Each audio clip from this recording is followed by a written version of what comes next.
ಓಂ ಶಾಂತಿ. ಇಂದಿನ ಮುರಳಿಯ ದಿನಾಂಕ 5/10/2025. ಪ್ರಾಪ್ತ ಮುರಳಿ ಓಂ ಶಾಂತಿ. ಅವ್ಯಕ್ತ ಬಾಪ್ತಾದ ರಿವೈಸ್ ಡೇಟ್ ಆಗಿದೆ 3/3/2007. ಪರಮಾತ್ಮನ ಸಂಘದಲ್ಲಿ ಜ್ಞಾನದ ಗುಲಾಲು, ಗುಣ ಮತ್ತು ಶಕ್ತಿಗಳ ರಂಗನ್ನು ಹಾಕುವುದೇ ಸತ್ಯ ಹೋಳಿ ಆಚರಿಸುವುದಾಗಿದೆ. ಇಂದು ಬಾಪ್ತಾದ ತಮ್ಮ ಲಕಿಯಸ್ಟ್ ಅಂದ್ರೆ ಅದೃಷ್ಟವಂತ ಮತ್ತು ಹೋಲಿಯಸ್ಟ್ ಅಂದ್ರೆ ಅತ್ಯಂತ ಪವಿತ್ರ ಮಕ್ಕಳೊಂದಿಗೆ ಹೋಳಿ ಆಚರಿಸಲು ಬಂದಿರುವರು. ಪ್ರಪಂಚದವರು ಯಾವುದೇ ಉತ್ಸವವನ್ನು ಕೇವಲ ಆಚರಿಸುತ್ತಾರೆ, ಆದರೆ ನೀವು ಮಕ್ಕಳು ಕೇವಲ ಆಚರಣೆ ಮಾಡುವುದಲ್ಲ, ಆಚರಣೆ ಮಾಡುವುದು ಅರ್ಥಾತ್ ಆಗುವುದು. ನೀವು ಹೋಲಿ ಅರ್ಥಾತ್ ಪವಿತ್ರ ಆತ್ಮರಾಗಿದ್ದೀರಿ. ನೀವೆಲ್ಲ ಎಂಥ ಆತ್ಮಗಳು? ಹೋಲಿ ಅರ್ಥಾತ್ ಮಹಾನ್ ಪವಿತ್ರ ಆತ್ಮಗಳು. ಪ್ರಪಂಚದವರು ಶರೀರಕ್ಕೆ ಸ್ಥೂಲ ಬಣ್ಣ ಹಚ್ಚಿಕೊಳ್ಳುತ್ತಾರೆ, ಆದರೆ ನೀವು ಆತ್ಮಗಳು ಯಾವ ರಂಗಿನಲ್ಲಿ ರಂಗು ಆಗಿರುವಿರಿ? ಎಲ್ಲದಕ್ಕಿಂತ ಒಳ್ಳೆಯ ರಂಗು ಯಾವುದು? ಅವಿನಾಶಿ ರಂಗು ಯಾವುದು? ನಿಮಗೆ ಗೊತ್ತಿದೆ, ನೀವೆಲ್ಲರೂ ಪರಮಾತ್ಮನ ಸಂಘದ ರಂಗು ಆತ್ಮಕ್ಕೆ ಹಂಚಿಕೊಂಡಿರುವಿರಿ. ಇದರಿಂದ ಆತ್ಮವು ಪವಿತ್ರತೆಯ ರಂಗಿನಲ್ಲಿ ರಂಗಾಯಿತು. ಇಂತಹ ಪರಮಾತ್ಮನ ಸಂಘದ ರಂಗು ಎಷ್ಟು ಮಹಾನ್ ಮತ್ತು ಸಹಜ ಆಗಿದೆ. ಆದ್ದರಿಂದ ಪರಮಾತ್ಮನ ಸಂಘದ ಮಹತ್ವದ ಈಗ ಅಂತ್ಯದಲ್ಲಿಯೂ ಸತ್ಸಂಗದ ಮಹತ್ವದಲ್ಲಿದೆ. ಸತ್ಸಂಗದ ಅರ್ಥವೇ ಆಗಿದೆ ಪರಮಾತ್ಮನ ಸಂಘ. ಇದು ಎಲ್ಲದಕ್ಕಿಂತ ಸಹಜ ಆಗಿದೆ. ಸಂಘದಲ್ಲಿರುವವರು ಮತ್ತು ಶ್ರೇಷ್ಠಾತಿ ಶ್ರೇಷ್ಠ ಸಂಘದಲ್ಲಿ ಇರುವುದರಲ್ಲಿ ಏನು ಕಷ್ಟ ಇದೆ? ಮತ್ತು ಈ ಶ್ರೇಷ್ಠ ರಂಗಿನಲ್ಲಿರುವುದರಿಂದ ಪರಮಾತ್ಮನ ಶ್ರೇಷ್ಠಾತಿ ಶ್ರೇಷ್ಠ ಇರುವಂತೆ ನೀವು ಮಕ್ಕಳು ಸಹ ಶ್ರೇಷ್ಠಾತಿ ಶ್ರೇಷ್ಠ ಪವಿತ್ರ ಮಹಾನ್ ಪೂಜ್ಯ ಆತ್ಮರಾಗಿರಿ. ಈ ಅವಿನಾಶಿ ಸಂಘದ ರಂಗು ಪ್ರಿಯವಾಗಿದೆ ಅಲ್ಲವೇ? ಪ್ರಪಂಚದವರು ಎಷ್ಟು ಪ್ರಯತ್ನ ಪಡುತ್ತಾರೆ, ಪರಮಾತ್ಮನ ಸಂಘ ಅಂತೂ ಬಿಡಿ, ಕೇವಲ ನೆನಪು ಮಾಡಲು ಎಷ್ಟು ಪರಿಶ್ರಮ ಪಡುತ್ತಾರೆ. ಆದರೆ ನೀವು ಆತ್ಮರು ತಂದೆಯನ್ನು ಅರಿತುಕೊಂಡಿರಿ. ಹೃದಯಪೂರ್ವಕವಾಗಿ ನನ್ನ ಬಾಬಾ ಎಂದು ಹೇಳಿದಿರಿ. ತಂದೆ ನನ್ನ ಮಕ್ಕಳು ಎಂದು ಹೇಳಿದರು ಮತ್ತು ಬಣ್ಣ ಹಚ್ಚಿ ಬಿಟ್ಟಿತು. ತಂದೆಯು ಯಾವ ಬಣ್ಣವನ್ನು ಹಚ್ಚಿದರು? ಜ್ಞಾನದ ಗುಲಾಲ್ ಹಚ್ಚಿದರು, ಗುಣಗಳ ಬಣ್ಣ ಹಚ್ಚಿದರು, ಶಕ್ತಿಗಳ ಬಣ್ಣ ಹಚ್ಚಿದರು. ಯಾವ ಬಣ್ಣದಿಂದ ನೀವು ದೇವತೆ ಆದರಿ? ಆದರೆ ಕಲಿಯುಗದ ಅಂತ್ಯದವರೆಗೂ ಸಹ ನಿಮ್ಮ ಪವಿತ್ರ ಚಿತ್ರ ದೇವತೆಯ ರೂಪದಲ್ಲಿ ಪೂಜೆ ಮಾಡಲ್ಪಡುತ್ತದೆ. ಪವಿತ್ರ ಆತ್ಮಗಳು ಅನೇಕರು ಆಗುತ್ತಾರೆ, ಮಹಾನ್ ಆತ್ಮಗಳು ಅನೇಕರು ಆಗುತ್ತಾರೆ, ಧರ್ಮಾತ್ಮಗಳು ಅನೇಕರಾಗುತ್ತಾರೆ. ಆದರೆ ನಿಮ್ಮ ಪವಿತ್ರ ದೇವಾತ್ಮಗಳ ರೂಪದಲ್ಲಿ ಆತ್ಮವು ಪವಿತ್ರ ಮತ್ತು ಆತ್ಮದ ಜೊತೆಯಲ್ಲಿ ಶರೀರವು ಪವಿತ್ರ ಆಗುತ್ತದೆ. ಇಂತಹ ಶ್ರೇಷ್ಠ ಪವಿತ್ರತೆ ಹೇಗಾಯಿತು? ಕೇವಲ ಸಂಘದ ರಂಗಿನಿಂದ. ಪರಮಾತ್ಮ ಎಲ್ಲಿ ಇರುವರು ಎಂದು ನಿಮ್ಮನ್ನು ಯಾರಾದರೂ ಕೇಳಿದರೆ ನೀವು ಹೆಮ್ಮೆಯಿಂದ ಹೇಳುತ್ತೀರಿ, ಪರಂಧಾಮ್ನಲ್ಲಂತೂ ಇರುವರು. ಈಗ ಈ ಸಂಗಮದಲ್ಲಿ ಪರಮಾತ್ಮ ನಿಮ್ಮ ಜೊತೆ ಎಲ್ಲಿರುವರು? ನೀವು ಯಾರ ಉತ್ತರ ಕೊಡುವಿರಿ? ಪರಮಾತ್ಮನಿಗೆ ಈಗ ಪವಿತ್ರ ಆತ್ಮಗಳಾದ ನಮ್ಮ ಹೃದಯ ಸಿಂಹಾಸನವೇ ಇಷ್ಟ ಆಗುತ್ತದೆ. ಹೀಗೆ ಇದೆಯಲ್ಲವೇ? ನಿಮ್ಮ ಹೃದಯದಲ್ಲಿ ತಂದೆ ಇರುತ್ತಾರೆ, ನೀವು ತಂದೆಯ ಹೃದಯದಲ್ಲಿರುತ್ತೀರಿ. ಇರುತ್ತೀರಾ? ಇರುವವರು ಕೈ ಎತ್ತೀರಿ. ಇರುವಿರಾ? ಒಳ್ಳೆಯದು, ಬಹಳ ಒಳ್ಳೆಯದು, ಹೆಮ್ಮೆಯಿಂದ ಹೇಳುತ್ತೀರಿ. ಪರಮಾತ್ಮನಿಗೆ ನಮ್ಮ ಹೃದಯದ ವಿನ ಇನ್ಯಾವುದು ಇಷ್ಟವೇ ಆಗುವುದಿಲ್ಲ, ಏಕೆಂದರೆ ಕಂಬೈನ್ಡ್ ಆಗುತ್ತೀರಿ ಅಲ್ಲವೇ? ಕೆಲವು ಮಕ್ಕಳು ಕಂಬೈನ್ಡ್ ಎಂದು ಹೇಳುತ್ತಿದ್ದರೂ ಸಹ ತಂದೆಯ ಸಂಘದ ಲಾಭ ಪಡೆದುಕೊಳ್ಳುವುದಿಲ್ಲ. ಸಂಗಾತಿಯನ್ನಾಗಿ ಮಾಡಿಕೊಂಡಿದ್ದಾರೆ, ಪಕ್ತಾ ಇದೆ, ನನ್ನ ಬಾಬಾ ಎಂದು ಹೇಳಿ ಸಂಗಾತಿಯನ್ನಾಗಿ ಮಾಡಿಕೊಂಡ್ರು. ಆದರೆ ಪ್ರತಿ ಸಮಯದ ಸಂಘದ ಅನುಭವದ ಮಾಡುವುದರಲ್ಲಿ ಅಂತರ ಆಗುತ್ತದೆ. ನಂಬರ್ ವಾರ್ ಆಗಿ ಲಾಭ ಪಡೆಯುವುದನ್ನು ಬಾಪ್ತಾದ ನೋಡಿದರು. ಕಾರಣ ಏನು? ನೀವೆಲ್ಲರೂ ಚೆನ್ನಾಗಿ ಅರಿತಿರುವಿರಿ. ಬಾಪ್ತಾದ ಮೊದಲು ಹೇಳಿದರು, ಮನಸ್ಸಿನಲ್ಲಿ ರಾವಣ ಯಾವುದಾದರೂ ಹಳೆಯ ಆಸ್ತಿ, ಹಳೆಯ ಸಂಸ್ಕಾರದ ರೂಪದಲ್ಲಿ ಇದ್ದರೆ ಆ ರಾವಣ ವಸ್ತು ಪರರ ವಸ್ತು ಆಯ್ತಲ್ವೇ? ಪರರ ವಸ್ತುವನ್ನು ಎಂದು ತಮ್ಮ ಬಳಿ ಇಟ್ಟುಕೊಳ್ಳುವುದಿಲ್ಲ, ತೆಗೆದುಕೊಂಡು ಹಾಕಲಾಗುತ್ತದೆ. ಆದರೆ ಬಾಪ್ತಾದ ನೋಡಿರುವವರು ಆತ್ಮಿಕ ವಾರ್ತಾಲಾಪ ಮಾಡುವಾಗ ಮಕ್ಕಳು ಏನ್ ಹೇಳುತ್ತಾರೆ? ಬಾಬಾ, ನಾನು ಏನ್ ಮಾಡಲಿ? ನನ್ನ ಸಂಸ್ಕಾರವೇ ಹೀಗಾಗಿದೆ. ಸರಿ ಇದೆ, ಸರಿ ಇದೆ, ಇದು ಸರಿ ಎನ್ನುವರು ಕೈ ಎತ್ತಿರಿ. ಯಾರು ಕೈ ಎತ್ತಲಿಲ್ಲ? ಹಾಗಾದ್ರೆ ಏಕೆ ಹೀಗೆ ಹೇಳುತ್ತೀರಿ? ತಪ್ಪಿನಿಂದ ಹೇಳುತ್ತೀರಾ? ಮರ್ಜೀವಾಗಿರುವಿರಿ ಅಲ್ಲವೇ? ಈಗ ನಿಮ್ಮ ಸರ್ನೇಮ್ ಏನು? ಹಳೆಯ ಜನ್ಮದ ಸರ್ನೇಮ್ ಇದೆಯೋ ಅಥವಾ ಬಿಕೆಯ ಸರ್ನೇಮ್ ಇದೆಯೋ? ನಿಮ್ಮದು ಏನೆಂದು ಬರೆಯುತ್ತೀರಿ? ಬಿಕೆ ಅಥವಾ ಇಂತಿಂತವರು ಎಂದು? ಮರ್ಜೀವ ಆಗಿರುವಿರಿ ಅಂದಮೇಲೆ ಹಳೆ ಸಂಸ್ಕಾರ ನನ್ನ ಸಂಸ್ಕಾರ ಹೇಗಾಯ್ತು? ಈ ಹಳೆ ಸಂಸ್ಕಾರಗಳಂತೂ ಪರರ ಸಂಸ್ಕಾರ ಆದವು, ನನ್ನದಂತೂ ಅಲ್ಲವಲ್ಲ. ಹಾಗಾದ್ರೆ ಈ ಹೋಳಿಯಲ್ಲಿ ಏನನ್ನು ಸುಡಿದಿರಿ? ಅಲ್ಲವೇ ಹೋಳಿಯಲ್ಲಿ ಸುಡುತ್ತಾರೆ ಮತ್ತು ಬಣ್ಣ ಹಚ್ಚುತ್ತಾರೆ ಅಂದಮೇಲೆ ನೀವು ಈ ಹೋಳಿಯಲ್ಲಿ ಏನು ಸುಡುತ್ತೀರಿ? ನನ್ನ ಸಂಸ್ಕಾರ. ಇದನ್ನು ನಿಮ್ಮ ಬ್ರಾಹ್ಮಣ ಜೀವನದ ಶಬ್ದಕೋಶದಿಂದ ಸಮಾಪ್ತ ಮಾಡಿರಿ. ಜೀವನವು ಒಂದು ಶಬ್ದಕೋಶ ಅಲ್ಲವೇ? ಇನ್ಮೇಲೆ ಸ್ವಪ್ನದಲ್ಲಿಯೂ ಎಂದೂ ಈ ರೀತಿ ವಿಚಾರ ಮಾಡಬೇಡಿ. ಸಂಕಲ್ಪದ ಮಾತಂತೆ ಬಿಟ್ಟು ಬಿಡಿ. ಆದರೆ ಹಳೆಯ ಸಂಸ್ಕಾರವನ್ನು ನನ್ನ ಸಂಸ್ಕಾರ ಎಂದು ಸ್ವಪ್ನದಲ್ಲಿ ವಿಚಾರ ಮಾಡಬೇಡಿ. ಈಗ ತಂದೆಯ ಸಂಸ್ಕಾರವೇ ನನ್ನ ಸಂಸ್ಕಾರ, ಎಲ್ಲರೂ ತಂದೆ ಸಮಾನ ಆಗುತ್ತೇವೆ ಎಂದು ಹೇಳುತ್ತೀರಿ ಅಲ್ಲವೇ? ಹಾಗಾದ್ರೆ ಎಲ್ಲರೂ ತಮ್ಮ ಹೃದಯದಲ್ಲಿ ದೃಢ ಸಂಕಲ್ಪದ ಪ್ರತಿಜ್ಞೆ ಮಾಡಿದಿರಾ? ತಪ್ಪಿಯೂ ಸಹ ನನ್ನದು ಎಂದು ಹೇಳಬಾರದು. ಯಾವುದೇ ಹಳೆ ಸಂಸ್ಕಾರಗಳಿರಲಿ, ಅವು ಲಾಭ ಪಡೆಯುತ್ತವೆ. ನನ್ನದು ಎಂದು ಹೇಳುವಾಗ ಹೇಳುತ್ತೀರಿ, ಆಗ ಅವು ಕುಳಿತು ಬಿಡುತ್ತವೆ, ಹೋಗುವುದೇ ಇಲ್ಲ. ಬಾಪ್ತದ ಎಲ್ಲಾ ಮಕ್ಕಳನ್ನು ಯಾವ ರೂಪದಲ್ಲಿ ನೋಡಲು ಇಷ್ಟಪಡುತ್ತಾರೆ ಗೊತ್ತಿದೆ? ಒಪ್ಕೊಳ್ತೀರಿ? ಸಭಾಪ್ತದ ಪ್ರತಿಯೊಂದು ಮಗುವನ್ನು ಭ್ರುಕುಟಿ ಸಿಂಹಾಸನಾಧಿಕಾರಿ, ಸ್ವರಾಜ್ಯ ಅಧಿಕಾರಿ ಮಗು, ರಾಜ ಮಗು, ಅಧೀನ ಮಗು ಅಲ್ಲ, ರಾಜ ಮಗು, ನಿಯಂತ್ರಣದ ಶಕ್ತಿ, ಅಳುವ ಶಕ್ತಿ, ಮಾಸ್ಟರ್ ಸರ್ವಶಕ್ತಿವಂತನ ರೂಪದಲ್ಲಿ ನೋಡುತ್ತಿರುವವರು. ನೀವು ನಿಮ್ಮ ಯಾವ ರೂಪವನ್ನು ನೋಡುತ್ತೀರಿ? ಇದೇ ಅಲ್ಲವೇ? ರಾಜ್ಯಾಧಿಕಾರಿಯಾಗಿರುವಿರಿ ಅಲ್ಲವೇ? ಅಧೀನ ಅಂತೂ ಅಲ್ಲ ತಾನೇ? ಅಧೀನ ಆತ್ಮಗಳನ್ನು ನೀವು ಅಧಿಕಾರಿ ಮಾಡುವಂಥವರಾಗಿರುವಿರಿ. ಹಾಗಾದರೆ ನೀವೆಲ್ಲರೂ ಹೋಳಿ ಆಚರಿಸಲು ಬಂದಿರುವಿರಿ ಅಲ್ಲವೇ? ಬಾಪ್ತದರವರೆಗೂ ಖುಷಿ ಇದೆ. ಏನೆಂದರೆ ಎಲ್ಲರೂ ಸ್ನೇಹದ ವಿಮಾನದ ಮೂಲಕ, ಎಲ್ಲರ ಬಳಿ ವಿಮಾನ ಇದೆ ಅಲ್ಲವೇ? ವಿಮಾನ ಇದೆಯೇ? ಬಾಪ್ತದವರು ಪ್ರತಿ ಬ್ರಾಹ್ಮಣ ಮಗುವಿಗೆ ಜನ್ಮ ಪಡೆದ ತಕ್ಷಣ ಮನಸ್ಸಿನ ವಿಮಾನದ ಉಡುಗೊರೆ ಕೊಟ್ಟಿರುವರು. ಅಂದಮೇಲೆ ಮನಸ್ಸಿನ ವಿಮಾನ ಎಲ್ಲರ ಬಳಿ ಇದೆ. ಒಳ್ಳೆಯದು. ಕೈ ಎತ್ತಿರುವವರು ಸರಿ ಇದೆ, ಪೆಟ್ರೋಲ್ ಸರಿ ಇದೆ, ರೇಖೆಗಳು ಸರಿ ಇವೆ, ಸ್ವಾಟ್ ಮಾಡುವ ಆಧಾರ ಸರಿಯಾಗಿದೆ, ಚೆಕ್ ಮಾಡುತ್ತೀರಾ? ಈ ವಿಮಾನ 3 ಲೋಕದಲ್ಲಿ ಸೆಕೆಂಡ್ನಲ್ಲಿ ಹೋಗುತ್ತದೆ. ಧೈರ್ಯ ಮತ್ತು ಉತ್ಸಾಹದ ರೇಖೆಗಳು ಯಥಾರ್ಥ ಇದ್ದರೆ 1 ಸೆಕೆಂಡ್ನಲ್ಲಿ ಸ್ವಾಲ್ಟ್ ಆಗುತ್ತದೆ. ಸ್ವಾಲ್ಟ್ ಮಾಡಲು ಬೀಗ ಕೈ ಬೇಕಾಗುವುದು. ಬೀಗ ಕೈ ಯಾವುದು? ನನ್ನ ಬಾಬಾ, ನನ್ನ ಬಾಬಾ ಎಂದು ಹೇಳಿದರೆ ಮನಸ್ಸು ಎಲ್ಲಿ ಬೇಕೋ ಅಲ್ಲಿ ಹೋಗಿ ತಲುಪಲು ಸಾಧ್ಯ ಇದೆ. 2 ರೇಖೆಗಳು ಸರಿಯಾಗಿರಬೇಕು. ಧೈರ್ಯವನ್ನು ಎಂದೂ ಬಿಡಬಾರದು. ಏಕೆ? ಬಾಪ್ತಾದರ ವೈದ್ಯ ಇದೆ, ವರದಾನ ಇದೆ. 1 ಧೈರ್ಯದ ಹೆಜ್ಜೆ ನಿಮ್ಮದು ಮತ್ತು 1000 ಸಹಾಯದ ಹೆಜ್ಜೆ ತಂದೆಯದು. ಎಂಥದೇ ಕಠೋರ ಸಂಸ್ಕಾರ ಇರಲಿ, ಎಂದೂ ಧೈರ್ಯಗೆಡಬಾರದು. ಕಾರಣ ಸರ್ವಶಕ್ತಿವಂತ ತಂದೆ ಸಹಾಯಕರಾಗಿರುವರು ಮತ್ತು ಸದಾ ಕಂಬೈನ್ಡ್ ಹಾಜೀರಿರುವರು. ನೀವು ಸರ್ವಶಕ್ತಿವಂತ ಕಂಬೈನ್ಡ್ ತಂದೆಯ ಮೇಲೆ ಅಧಿಕಾರಿ ಇಟ್ಟುಕೊಳ್ಳಿ ಮತ್ತು ದೃಢವಾಗಿರಿ.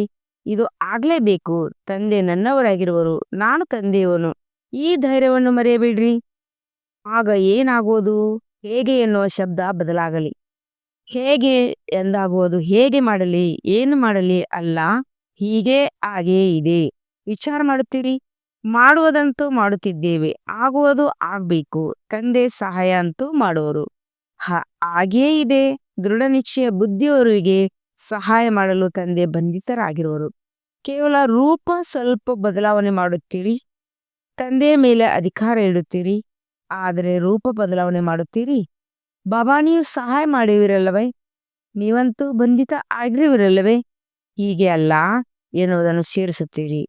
ನಿಶ್ಚಯ ಬುದ್ಧಿ ನಿಶ್ಚಿತ, ವಿಜಯ ಆಗೇ ಇದೆ. ಏಕೆಂದರೆ ಜನ್ಮ ಪಡೆದಾಗಲೇ ತಂದೆ ಪ್ರತಿ ಮಗುವಿನ ಮಸ್ತಕದಲ್ಲಿ ವಿಜಯ ತಿಲಕವನ್ನು ಇಟ್ಟಿರುವರು. ದೃಢತೆಯನ್ನು ನಿಮ್ಮ ತೀವ್ರ ಪುರುಷಾರ್ಥದ ಚಾವಿಯನ್ನಾಗಿ ಮಾಡಿಕೊಳ್ಳಿರಿ. ಬಹಳ ಒಳ್ಳೆಯ ಯೋಜನೆ ಮಾಡುತ್ತೀರಿ. ಬಾಪ್ತಾದ ಯಾವಾಗ ಆತ್ಮಿಕ ವಾರ್ತಾಲಾಪ ಕೇಳುತ್ತಾರೆ, ಬಹಳ ಧೈರ್ಯದಿಂದ ಆತ್ಮಿಕ ವಾರ್ತಾಲಾಪ ಮಾಡುತ್ತೀರಿ. ಯೋಜನೆಯನ್ನು ಬಹಳ ಶಕ್ತಿಶಾಲಿ ಮಾಡುತ್ತೀರಿ. ಆದರೆ ಯೋಜನೆಯನ್ನು ಯಾವಾಗ ಕಾರ್ಯದಲ್ಲಿ ತರುತ್ತೀರಿ, ಆಗ ನೇರ ಬುದ್ಧಿ ಆಗಿ ಬಿಡುವುದಿಲ್ಲ. ಅದರಲ್ಲಿ ಸ್ವಲ್ಪ ಮಾಡುತ್ತಿದ್ದೇವೆ, ಆಗುವುದಂತೂ ಆಗಬೇಕು. ಇದು ಸ್ವಯಂನಲ್ಲಿ ನಿಶ್ಚಯದ ಸಂಕಲ್ಪ ಅಲ್ಲ, ಆದರೆ ವ್ಯರ್ಥ ಸಂಕಲ್ಪ ಸೇರಿಸುತ್ತೀರಿ. ಈಗ ಸಮಯದ ಪ್ರಮಾಣ ನೇರ ಬುದ್ಧಿಯವರಾಗಿ ಸಂಕಲ್ಪವನ್ನು ಸಾಕಾರ ರೂಪದಲ್ಲಿ ತನ್ನಿರಿ. ಸ್ವಲ್ಪವೂ ದುರ್ಬಲ ಸಂಕಲ್ಪ ಇಮರ್ಜ್ ಮಾಡಬೇಡ್ರಿ. ಸ್ಮೃತಿಯಲ್ಲಿರಲಿ, ಈಗ ಒಂದು ಬಾರಿ ಮಾಡುತ್ತಿಲ್ಲ, ಅನೇಕ ಬಾರಿ ಮಾಡುತ್ತಿದ್ದೇವೆ. ಕೇವಲ ಪುನರಾವರ್ತನೆ ಮಾಡುತ್ತಿದ್ದೇವೆ. ನೆನಪು ಮಾಡ್ಕೊಳ್ಳಿ, ಎಷ್ಟು ಬಾರಿ ಕಲ್ಪಕಲ್ಪದ ವಿಜಯ ಆಗಿದ್ದೆ. ಅನೇಕ ಬಾರಿ ವಿಜಯ ಕಲ್ಪಕಲ್ಪದ ಜನ್ಮಸಿದ್ಧ ಅಧಿಕಾರ ಆಗಿದೆ. ಈ ಅಧಿಕಾರದಿಂದ ನಿಶ್ಚಯ ಬುದ್ಧಿಯಾಗಿ ದೃಢತೆಯ ಚಾವಿಯನ್ನು ಉಪಯೋಗ ಮಾಡ್ರಿ. ವಿಜಯ ಬ್ರಾಹ್ಮಣ ಆತ್ಮರಾದ ನಿಮ್ಮನ್ನು ಬಿಟ್ಟು ಎಲ್ಲಿ ಹೋಗುತ್ತದೆ? ಬ್ರಾಹ್ಮಣರಾದ ನಿಮಗೆ ವಿಜಯ ಜನ್ಮಸಿದ್ಧ ಅಧಿಕಾರ ಆಗಿದೆ. ಕೊರಳಿನ ಹಾರ ಆಗಿದೆ. ಇದೇ ನಶೆ. ನಶೆ ಇದೆ, ಆಗೋದೋ ಇಲ್ಲವೋ ಅಲ್ಲ, ಹಾಗೆಯೇ ಇದೆ. ಈ ರೀತಿ ನಿಶ್ಚಯ ಬುದ್ಧಿಯಾಗಿ ಕಾರ್ಯ ಮಾಡಿರಿ. ವಿಜಯ ನಿಶ್ಚಿತ ಇದ್ದೇ ಇದೆ. ಇಂಥ ನಿಶ್ಚಯ ಬುದ್ಧಿ ಆತ್ಮರು ಇದ್ದೇ ಇರುವಿರಿ. ಬಾಪ್ತದ ಹೇಳುತ್ತಾರೆ, ಇಲ್ಲವೋ ಅಲ್ಲ, ಇದ್ದೇ ಇದೆ. ಇದೇ ನಶೆ ಇರಲಿ. ಇದ್ದೆವು, ಇದ್ದೇವೆ ಮತ್ತು ಇರುತ್ತೇವೆ. ಹಾಗಾದ್ರೆ ಇಂಥ ಹೋಳಿ ಇದೆಯಲ್ಲವೇ? ಹೋಲಿಯಷ್ಟಂತೂ ಆಗಿರುವಿರಿ. ಆದ್ದರಿಂದ ಬಾಪ್ತದ ಅವರ ಜ್ಞಾನದ ಗುಲಾಲಾದ ಹೋಲಿ ಅಂತೂ ಆಡಿರಿ. ಈಗ ಇನ್ನೇನ್ ಆಡುತ್ತೀರಿ? ಹೆಚ್ಚಿನವರಲ್ಲಿ ಉಮಂಗ ಉತ್ಸಾಹ ಬಹಳ ಚೆನ್ನಾಗಿರುವುದನ್ನು ಬಾಪ್ತದ ನೋಡಿದರು. ಇದನ್ನು ನೋಡುತ್ತೇವೆ, ಇದನ್ನು ಮಾಡುತ್ತೇವೆ, ಇದನ್ನು ಮಾಡುತ್ತೇವೆ, ಇದು ಆಗ್ಬಿಡುವುದು. ಬಾಪ್ತದ ಸಹ ಬಹಳ ಖುಷಿ ಪಡುತ್ತಾರೆ. ಆದರೆ ಈ ಉಮಂಗ ಉತ್ಸಾಹ ಸದಾ ಇಮರ್ಜ್ ಆಗಿರಬೇಕು. ಕೆಲವು ಬಾರಿ ಮರ್ಜ್ ಆಗುತ್ತದೆ, ಕೆಲವು ಬಾರಿ ಇಮರ್ಜ್ ಆಗುತ್ತದೆ. ಮರ್ಜ್ ಆಗಬಾರ್ದು, ಇಮರ್ಜ್ ಆಗಿರಬೇಕು. ಏಕೆಂದರೆ ನಿಮ್ಮ ಉತ್ಸವ ಪೂರ್ಣ ಸಂಗಮೇಗದ ಉತ್ಸವ ಆಗಿದೆ. ಅವರು ಕೆಲವು ಬಾರಿ ಉತ್ಸವ ಆಚರಿಸುತ್ತಾರೆ, ಏಕೆಂದರೆ ಬಹಳ ಸಮಯದಿಂದ ಟೆನ್ಷನ್ನಲ್ಲಿರುತ್ತಾರೆ. ಆದ್ದರಿಂದ ಕೆಲವು ಬಾರಿ ಉತ್ಸಾಹದಿಂದ ಕುಣಿಯುವುದು, ಹಾಡುವುದು, ತಿನ್ನುವುದು ಮಾಡುತ್ತಾರೆ. ಇದರಿಂದ ಬದಲಾವಣೆ ಆಗುತ್ತದೆ ಎಂದು ತಿಳಿಯುತ್ತಾರೆ. ಆದರೆ ನೀವು ಪ್ರತಿ ಕ್ಷಣಕ್ಕೂ ಹಾಡುವುದು, ನರ್ತನ ಮಾಡುವುದು ಮಾಡೇ ಬಿಡುತ್ತೀರಿ, ಮಾಡೇ ಮಾಡುತ್ತೀರಿ. ನೀವು ಸದಾ ಮನಸ್ಸಿನಲ್ಲಿ ಖುಷಿಯಿಂದ ನರ್ತನ ಮಾಡುತ್ತೀರಿ ಅಲ್ಲವೇ? ಅಥವಾ ಇಲ್ಲವೋ? ನರ್ತನ ಮಾಡುತ್ತೀರಿ. ಖುಷಿಯಿಂದ ನರ್ತನ ಮಾಡಲು ಬರ್ತದೆ. ನರ್ತನ ಮಾಡಲು ಬರ್ತದೆ. ಯಾರಿಗೆ ಬರ್ತದೆ ಅವರು ಕೈ ಎತ್ತಿರಿ. ನರ್ತನ ಮಾಡಲು ಬರ್ತದೆ, ಒಳ್ಳೆಯದು. ಬರುತ್ತಿದ್ದರೆ ಶುಭಾಶಯಗಳು. ಸದಾ ನರ್ತನ ಮಾಡುತ್ತಿದ್ದರು ಅಥವಾ ಕೆಲವು ಬಾರಿ ಮಾತ್ರ ಬಾಪ್ತಾದ ಈ ವರ್ಷ ಹೋಮ್ವರ್ಕ್ ಕೊಟ್ಟಿದ್ದರು. ಎರಡು ಶಬ್ದವನ್ನು ಎಂದೂ ಹೆಚ್ಚಿಸಬೇಡಿ. ಕೆಲವು ಬಾರಿ ಟೈಮ್, ಸ್ವಲ್ಪ, ಸಮಥಿಂಗ್ ಅದನ್ನು ಮಾಡಿವಿರಾ? ಈಗಲೂ ಕೆಲವು ಬಾರಿ ಇದೆ. ಕೆಲವು ಬಾರಿ ಸ್ವಲ್ಪ ಎನ್ನುವುದು ಸಮಾಪ್ತಿ. ಇಂಥ ನರ್ತನೆ ಮಾಡುವುದರಲ್ಲಿ ಆಯಾಸಂತೂ ಆಗುವುದಿಲ್ಲ. ಮಲಗಿರಲಿ, ಕೆಲಸ ಮಾಡುತ್ತಿರಲಿ, ನಡೆಯುತ್ತಿರಲಿ, ಕುಳಿತುಕೊಂಡಿರಲಿ, ಖುಷಿಯ ನರ್ತನೆ ಅಂತೂ ಮಾಡಲು ಸಾಧ್ಯವಿದೆ. ಮತ್ತು ತಂದೆಯ ಪ್ರಾಪ್ತಿ ಗೀತೆಯನ್ನು ಹಾಡಲು ಸಾಧ್ಯವಿದೆ. ಹಾಡಲು ಬರ್ತದೆ ಅಲ್ಲವೇ? ಈ ಹಾಡು ಎಲ್ಲರಿಗೂ ಬರ್ತದೆ. ಮುಖದ ಹಾಡು ಕೆಲವರಿಗೆ ಬರಬಹುದು, ಕೆಲವರಿಗೆ ಬರುವುದಿಲ್ಲ. ಆದರೆ ತಂದೆಯ ಪ್ರಾಪ್ತಿ ಗೀತೆ ಗುಣಗಳ ಗೀತೆ, ಅದಂತೆ ಎಲ್ಲರಿಗೂ ಬರುತ್ತದೆ. ಪ್ರತಿ ದಿನವೂ ಉತ್ಸವ ಇದೆ, ಪ್ರತಿ ಕ್ಷಣವೂ ಉತ್ಸವ ಇದೆ. ಮತ್ತು ಸದಾ ನರ್ತನ ಮಾಡಿರಿ ಮತ್ತು ಹಾಡಿರಿ. ಇನ್ನೂ ಬೇರೆ ಯಾವ ಕೆಲಸ ಕೊಟ್ಟಿಲ್ಲ. ಇವೇ ಎರಡು ಕೆಲಸ ಇವೆ ಅಲ್ವೇ? ನರ್ತನ ಮಾಡಿರಿ ಮತ್ತು ಹಾಡಿರಿ. ಆದ್ದರಿಂದ ಆನಂದ ಪಡೆಯಿರಿ. ಹೊರೆ ಏಕೆ ಬರುತ್ತೀರಿ? ನರ್ತನ ಮಾಡಿರಿ, ಹಾಡಿರಿ, ಸಾಕು, ಒಳ್ಳೆಯದು. ಇಂದು ಅನೇಕ ಮಕ್ಕಳ ಇಮೇಲ್ ಸಹ ಬಂದಿವೆ, ಪತ್ರವು ಬಂದಿವೆ, ಫೋನ್ ಸಹ ಬಂದಿವೆ. ಇರುವ ಎಲ್ಲಾ ಸಾಧನಗಳ ಮೂಲಕ ಹೋಳಿ ಹಬ್ಬದ ಶುಭಾಶಯ ತಿಳಿಸಿರುವರು. ನೀವು ಸಂಕಲ್ಪ ಮಾಡಿದಾಗಲೇ ಬಾಪ್ತದವರ ಬಳಿ ಬಂದು ತಲುಪುತ್ತದೆ. ಆದರೆ 4 ಕಡೆಯ ಮಕ್ಕಳು ವಿಶೇಷ ನೆನಪು ಮಾಡಿದ್ದಾರೆ ಮತ್ತು ಮಾಡುತ್ತಿದ್ದಾರೆ. ಬಾಪ್ತದ ಅವರು ಪ್ರತಿ ಮಗುವಿಗೆ ಪದಂ ಅಷ್ಟು ಆಶೀರ್ವಾದಗಳನ್ನು ಮತ್ತೆ ಪದಮ ಪಟ್ಟು ಹೃತ್ಪೂರ್ವಕ ನೆನಪು ಪ್ರೀತಿಯನ್ನು ರಿಟರ್ನ್ ರೂಪದಲ್ಲಿ ಪ್ರತಿಯೊಬ್ಬರಿಗೂ ಹೆಸರು ಸಹಿತ ಮತ್ತು ವಿಶೇಷತೆಯ ಸಹಿತವಾಗಿ ಕೊಡುತ್ತಿರುವವರು. ಸಂದೇಶಿಗಳು ಬಂದಾಗ ಪ್ರತಿಯೊಬ್ಬರೂ ತಮ್ಮ ತಮ್ಮ ಕಡೆ ನೆನಪನ್ನು ಕೊಡುತ್ತಾರೆ. ಯಾರಾದರೂ ಕೊಡದಿದ್ದರೂ ಸಹ ಬಾಪ್ತದವರ ಬಳಿ ತಲುಪಿದೆ. ಇದೇ ಪರಮಾತ್ಮನ ಪ್ರೀತಿಯ ವಿಶೇಷತೆ ಆಗಿದೆ. ಈ ಒಂದೊಂದು ದಿನವೂ ಎಷ್ಟು ಪ್ರಿಯವಾಗಿದೆ. ಹಳ್ಳಿಯೇ ಇರಲಿ, ದೊಡ್ಡ ನಗರಗಳೇ ಇರಲಿ, ಹಳ್ಳಿಗಳಲ್ಲಿ ಯಾವ ಸಾಧನಗಳು ಇಲ್ಲದಿದ್ದರೂ ತಂದೆಯ ಬಳಿ ತಲುಪಿ ಬಂದು ಬಿಡುತ್ತವೆ. ಏಕೆಂದರೆ ತಂದೆಯ ಬಳಿ ಆತ್ಮಿಕ ಸಾಧನಗಳು ಬಹಳ ಇವೆ ಅಲ್ಲವೇ? ಇತ್ತೀಚಿನ ದಿನಗಳಲ್ಲಿ ಡಾಕ್ಟರ್ಸ್ ಔಷಧಿಯನ್ನು ಬಿಟ್ಟು ವ್ಯಾಯಾಮವನ್ನು ಮಾಡಿ ಎಂದು ಹೇಳುತ್ತಾರೆ.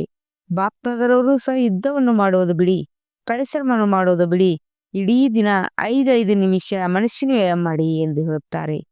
1 ನಿಮಿಷ ನಿರಾಕಾರಿ, 1 ನಿಮಿಷದಲ್ಲಿ ಆಕಾರಿ, 1 ನಿಮಿಷದಲ್ಲಿ ಎಲ್ಲಾ ಕಡೆ ಸೇವಾಕಾರಿಗಳು. ಈ ಮನಸ್ಸಿನ ವ್ಯಾಯಾಮ 5 ನಿಮಿಷ ಇಡೀ ದಿನದಲ್ಲಿ ಬೇರೆ ಬೇರೆ ಸಮಯದಲ್ಲಿ ಮಾಡಿ. ಅಂದಾಗ ಸದಾ ಆರೋಗ್ಯವಂತರಾಗುತ್ತೀರಿ, ಪರಿಶ್ರಮದಿಂದ ಮುಕ್ತರಾಗುತ್ತೀರಿ. ಆಗುತ್ತಿರಲ್ಲವೇ? ಆಗುತ್ತಿದಲ್ಲವೇ? ಮಧುಬನದವರು ಮಧುಬನ ತಳಪಾಯವಾಗಿದೆ. ಮಧುಬನದ ವೈಬ್ರೇಷನ್ 4 ಕಡೆ ತಲುಪಿಬಿಡುತ್ತದೆ. ಮಧುಬನದಲ್ಲಿ ಒಂದು ದಿನ ಯಾವುದಾದರೂ ವಿಷಯ ಆದರೆ ಇನ್ನೊಂದು ದಿನ ಇಡೀ ಭಾರತದಲ್ಲಿ ಮೂಲೆ ಮೂಲೆಯಲ್ಲಿ ಹೋಗಿ ತಲುಪಿ ಬಿಡುತ್ತದೆ. ಮಧುಬನದಲ್ಲಿ ಎಷ್ಟೊಂದು ಸಾಧನೆಗಳಿಂದ ಯಾವುದೇ ಮಾತು ಮುಚ್ಚಿಡಲು ಸಾಧ್ಯವಿಲ್ಲ. ಒಳ್ಳೆಯ ಮಾತು ಮತ್ತು ಪುರುಷಾರ್ಥದ ಮಾತು ಸಂಬಂಧನದಲ್ಲಿ ಏನೆಲ್ಲ ಮಾಡುತ್ತೀರಾ ಅದರ ವೈಬ್ರೇಷನ್ ಸ್ವತಃವಾಗಿ ಸಹಜವಾಗಿ ತಲುಪಿಬಿಡುತ್ತದೆ. ಮೊದಲು ಮಧುಬನ ನಿವಾಸಿಗಳು ವ್ಯರ್ಥ ವಿಚಾರವನ್ನು ಸಮಾಪ್ತಿ ಮಾಡಿ. ಸಾಧ್ಯವಿದೆಯೇ? ಸಾಧ್ಯವಿದೆಯೇ? ಇವರು ಮುಂದೆ ಮುಂದೆ ಕುಳಿತಿದ್ದಾರಲ್ಲವೇ? ಮಧುಬನ್ ನಿವಾಸಿಗಳು ಕೈ ಎತ್ತಿ. ಮಧುಬನ್ ನಿವಾಸಿಗಳು ಪರಸ್ಪರ ಸೇರಿ ವ್ಯರ್ಥವನ್ನು ಸಮಾಪ್ತಿ ಮಾಡುವಂತ ಯಾವುದಾದರೂ ಪ್ಲಾನ್ ಮಾಡಿ. ಬಾಪ್ದಾದರವರು ಸಂಕಲ್ಪವನ್ನೇ ಬಂದ್ ಮಾಡಿ ಎಂದು ಹೇಳುವುದಿಲ್ಲ. ವ್ಯರ್ಥ ಸಂಕಲ್ಪ ಸಮಾಪ್ತಿ ಎಂದರೆ, ಏಕೆಂದರೆ ಅದರಲ್ಲಿ ಲಾಭವಿಲ್ಲ, ಅದರಲ್ಲಿ ವ್ಯಾಕುಲತೆ ಇದೆ. ವ್ಯರ್ಥ ಸಂಕಲ್ಪವನ್ನು ನಿಲ್ಲಿಸಲು ಸಾಧ್ಯವಿದೆ. ಮಧುಬನ್ ನಿವಾಸಿಗಳು ಪರಸ್ಪರದಲ್ಲಿ ಮೀಟಿಂಗ್ ಮಾಡಿ ಇದನ್ನು ಮಾಡುತ್ತೇವೆ ಎನ್ನುವರು ಕೈ ಎತ್ತಿರಿ. ಉದ್ದನೇದಾಗಿ ಕೈ ಎತ್ತಿರಿ. ಉದ್ದನೇಟವಾಗಿ ಕೈ ಎತ್ತಿರಿ. ಎರಡೆರಡು ಕೈ ಎತ್ತಿರಿ. ಅಭಿನಂದನೆಗಳು. ಬಾಪ್ದಾದರವರು ಹೃದಯ ತುಂಬಿರುವ ಆಶೀರ್ವಾದಗಳು ನೀಡುತ್ತೇವೆ. ಮಧುಬನದಲ್ಲಿ ಸಾಹಸವಿದೆ. ಏನ್ ಬೇಕೋ ಅದನ್ನು ಮಾಡಲು ಸಾಧ್ಯವಿದೆ, ಮಾಡಿಸಲು ಸಾಧ್ಯವಿದೆ. ಮಧುಬನದ ಅಕ್ಕಂದರು ಸಹ ಇದ್ದಾರೆ. ಅಕ್ಕಂದರು ಕೈ ಎತ್ತಿರಿ. ಉದ್ದನೆಯದಾಗಿ ಕೈ ಎತ್ತಿರಿ. ಮೀಟಿಂಗ್ ಮಾಡಬೇಕು. ದಾದಿಯರು ತಾವು ಮೀಟಿಂಗ್ ಮಾಡಿಸಿ ನೋಡಿ. ಎಲ್ಲರೂ ಕೈ ಎತ್ತುತ್ತಿದ್ದೀರಾ? ಈಗ ಕೈದು ಮರ್ಯಾದೆ ಉಳಿಸಿ, ಒಳ್ಳೆಯದು. ಈಗೀಗ ಸೆಕೆಂಡ್ನಲ್ಲಿ ಯಾವುದನ್ನು ಬ್ರಹ್ಮ ತಂದೆ ಕೊನೆಯಲ್ಲಿ ವರದಾನವನ್ನು ಕೊಟ್ಟರು? ನಿರಾಕಾರಿ, ನಿರ್ವಿಕಾರಿ, ನಿರಹಂಕಾರಿ. ಇದು ಬ್ರಹ್ಮ ತಂದೆಯ ಕೊನೆಯ ವರದಾನ. ಇದು ಬಹಳ ದೊಡ್ಡ ಉಡುಗೊರೆಯಾಗಿದೆ, ಮಕ್ಕಳ ಪ್ರತಿಯಾಗಿದೆ. ಅಂದಾಗ ಸೆಕೆಂಡ್ನಲ್ಲಿ ಬ್ರಹ್ಮ ತಂದೆಯ ಉಡುಗೊರೆಯನ್ನು ಮನಸ್ಸಿನಲ್ಲಿ ಸ್ವೀಕಾರ ಮಾಡಲು ಸಾಧ್ಯವಿದೆಯೇನು? ತಂದೆಯ ಉಡುಗೊರೆಯನ್ನು ಸದಾ ಪ್ರಾಕ್ಟಿಕಲ್ ಜೀವನದಲ್ಲಿ ತರುತ್ತೀವೆಂದು ದೃಢ ಸಂಕಲ್ಪ ಮಾಡಲು ಸಾಧ್ಯವಿದೆ. ಏಕೆಂದರೆ ಆದಿ ದೇವನ ಉಡುಗೊರೆ ಕಡಿಮೆಯಲ್ಲ. ಅಂದಾಗ ತಮ್ಮ ತಮ್ಮ ಪುರುಷಾರ್ಥದನುಸಾರವಾಗಿ ಸಂಕಲ್ಪವನ್ನು ಮಾಡಿ. ಇಂದು ಹೋಲಿ ಅರ್ಥಾತ್ ಕಳೆದದ್ದು ಕಳೆದು ಹೋಯಿತು ಅರ್ಥಾತ್ ಇಂದು ಉಡುಗೊರೆಯನ್ನು ಮತ್ತೆ ಮತ್ತೆ ಸ್ಮೃತಿಯಲ್ಲಿ ತಂದು ಬ್ರಹ್ಮ ತಂದೆಯ ಸೇವೆಯ ಮರುಪಾವತಿ ಕೊಡುತ್ತೀರಿ. ನೋಡಿ, ಬ್ರಹ್ಮ ತಂದೆ ಅಂತಿಮ ದಿನ ಅಂತಿಮ ಸಮಯದವರೆಗೆ ಸೇವೆ ಮಾಡಿದರು. ಇದು ಬ್ರಹ್ಮ ತಂದೆಯ ಮಕ್ಕಳ ಪ್ರತಿ ಪ್ರೀತಿಯ ಸೇವೆಯ ಜೊತೆ ಪ್ರೀತಿಯ ಗುರುತಾಗಿದೆ. ಏಕೆಂದರೆ ಬ್ರಹ್ಮ ತಂದೆಗೆ ರಿಟರ್ನ್ ಕೊಡುವುದು ಎಂದರೆ ಜೀವನದಲ್ಲಿ ಕೊಟ್ಟಿರುವಂತಹ ಉಡುಗೊರೆಯನ್ನು ರಿವೈಸ್ ಮಾಡಿ ಪ್ರತ್ಯಕ್ಷದಲ್ಲಿ ತರುವುದು. ಎಲ್ಲರ ತನ್ನ ಹೃದಯದಲ್ಲಿ ಬ್ರಹ್ಮ ತಂದೆಯ ಸ್ನೇಹದ ಮರುಪಾವತಿಯಲ್ಲಿ ದೃಢ ಸಂಕಲ್ಪ ಮಾಡಿ. ಇದಾಗಿದೆ ಬ್ರಹ್ಮ ತಂದೆಯ ಸ್ನೇಹದ ಉಡುಗೊರೆಯ ರಿಟರ್ನ್. ಒಳ್ಳೆಯದು. 4 ಕಡೆಯ ಅದೃಷ್ಟವಂತರು ಪವಿತ್ರ ಆದ ಮಕ್ಕಳಿಗೆ ಸದಾ ದೃಢ ಸಂಕಲ್ಪದ ಬೀಗದ ಕೈಯನ್ನು ಪ್ರತ್ಯಕ್ಷದಲ್ಲಿ ತರುವಂತ ಸಾಹಸವಂತ ಮಕ್ಕಳಿಗೆ